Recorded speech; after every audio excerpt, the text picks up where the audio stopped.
This is the Post Shift Podcast, a raw look at the hospitality industry. Good morning, Post Shifters, and welcome to another Post Shift Shot. It is Tuesday, which means it's a little bit of a... This one's going to be a short one, I think. I feel like it's going to be a short one, but you never know. So it's a nice little piece of advice for your ear holes about the hospitality industry. Today, I wanted to talk about playing the long game, and I think this is a very difficult thing for a lot of young bartenders to understand. The long game is something that is a necessary evil in the hospitality industry because the hospitality industry, regardless of how much structure we have in a restaurant or a bar, it is still very fluid. It is still very, it changes on a whim, which means that you have to learn a lot of things, and a lot of things aren't ever written down. It's a very common sense driven industry, but common sense can't be taught. And so you have these big gaps of knowledge that is really just spoken word knowledge. It's not knowledge that's written down, knowledge that can be accessed. Regardless of the books that are out there, the internet, everything, it is still a long game. But this actually lines up with a lot of other things in the hospitality industry, and playing the long game is a necessity because you've got to be planning 3 quarters ahead and instigating the decision, what could be put into play now. For me, I'm looking at my last quarter this year and planning for it now. Human Construct, which is the new branding and logo company that I started with Colin Parks, is really based around the aspects of branding and logo design that he does as the graphic designer, that SHC does. But I know that something that I start now is not going to start paying off in changes till the end of the year at least, maybe even early 2020. Same thing with BC Spirits and a few other projects that I have. But going back to being a bartender, a lot of young bartenders come to me and like, well, I want to have what you have. And I'm like, okay, cool, that's understandable, but I've been doing this for 22 years. The junket trips, the competition, you got to put yourself out there and you got to really work hard and sacrifice a lot to get to those sort of goals. And I think that a lot of the times things are rushed, and that is in part because of the automatic gratification of our society now. You have a supercomputer, like a computer in your pocket that is more powerful than what Ronald Reagan had to fight the Cold War. Like, this is an insane amount of technology in your pocket. And everybody has FOMO, fear of missing out, for social media posts. And that person's got this and that person's got that. And I think that creates this sort of like, this should be happening in 3 to 6 months. Like, I should be awesome at my job in 3 to 6 months, not 2 years, 5 years, 10 years down the track. And I think this sort of rush mentality is sometimes not really broken down by the older generation. We sort of look at it like the millennials and so on and so forth. But really, we need to be very specific and very transparent about how much work it takes to get to a certain stage in your career. And this is in any career. This is not in just hospitality or bartending or serving or being a chef.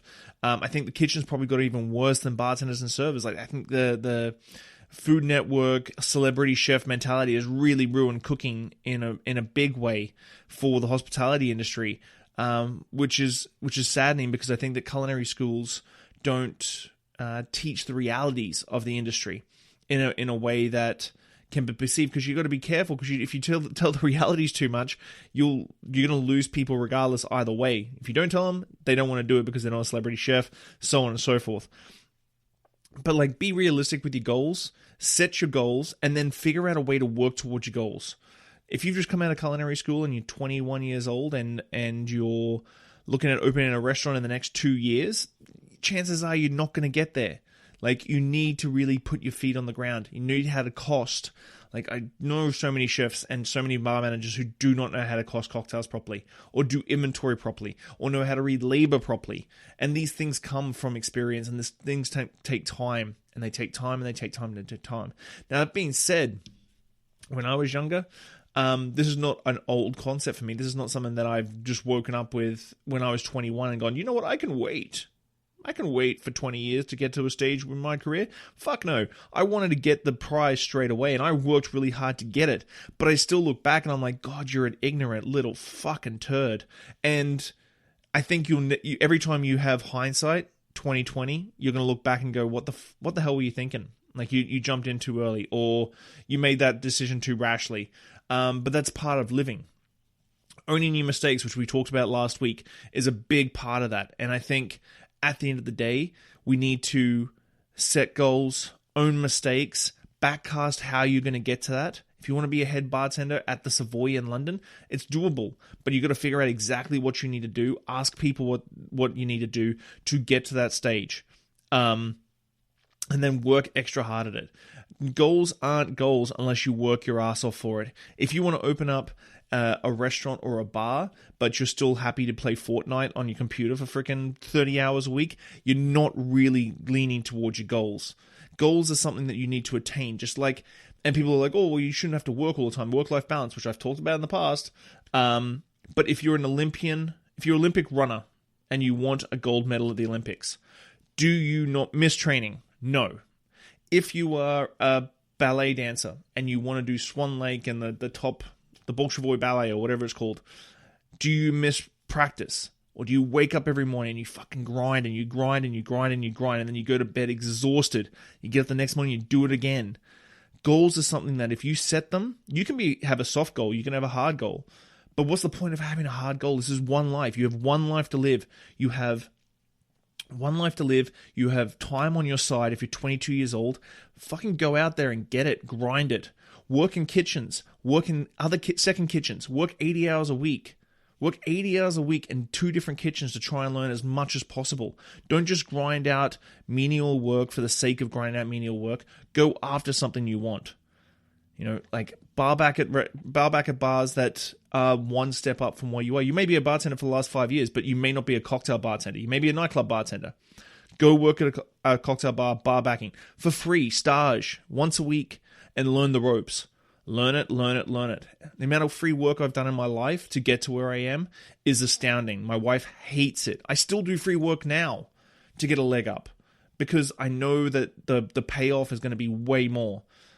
Now, long-term goals should come with incremental wins. So have a long-term goal, have incremental wins. If you have a short-term goal with a big win, you're going to have to sit on that big win for a long time. When I consult, it's all about the long-term incremental wins.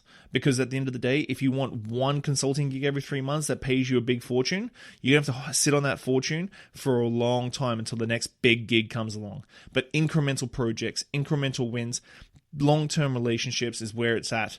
I think that's all I have to say about freaking goal setting. The long game. Play the long game. If you're 22, 23 years old out there, you've got years and years. I'm 40 next year. Like I'm still hustling 100 hours a week. Like I know that I've still got a good solid 25, 30 years in me. You know, 25, 30 years, I got 65 and then I'll have another 20 years on top of that. Well, God willing. But grind it out. Be happy. Have your goals. If you have your goals and you're not happy, then the goals that you have are not what you want. You're chasing something different. You're chasing someone else's goals. Your goals long-term should make you happy. And if they do make you happy, then it's not going to seem like work. You know the old bullshit adage, like, if you do something you love, you're never going to work a day in your life? Great. Use it. Make sure the goals you have are your goals in your head from the voice in your head. Make sure that the goals that you're chasing make you happy. There's going to be sacrifices along the way, and it's going to be grinding. You're going to be eating shit. But at the end of the day, when you get that goal, you're going to be the happiest you've ever been. And on that note, that was a good end note. I'm Shawn Soole. Enjoy your week. Bye. Thanks, Post Shifters. I hope you enjoyed that episode.